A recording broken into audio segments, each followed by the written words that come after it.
Идејата за ревитализација на споменикот на слободата во Кочани, покрената од група музичари на групата Pink Floyd, широко прифатена од страна на повеќе генерации кочанчани.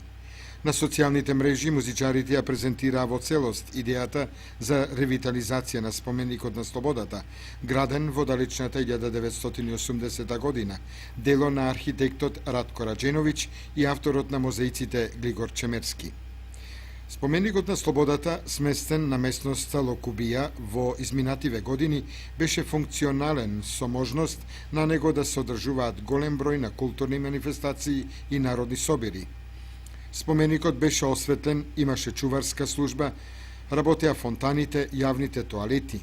Изминативе 20 на години споменикот е руина на која може да се снимаат само хорор филмови. Околината е уништена, тоалетите не работат, електричната енергија е прекината, а мермерот и голем дел од мозаиците се веќе однесени.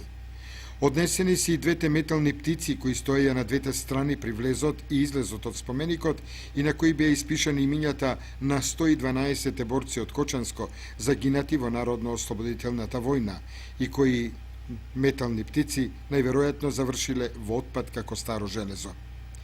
Иницијативата на музичарите од групата Pink Floyd од Кочани е за поздравување.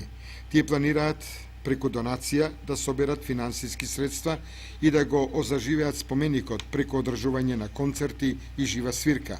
Секако сето тоа ќе го реализираат во соработка со општината Кочани, која се надеваме нема да биде имуна на оваа иницијатива на своите сограѓани и ќе дозволи споменикот на слободата повторно да заживее, да биде место на посети и дружења, излети и прошетки на повеќе генерации кочанчани.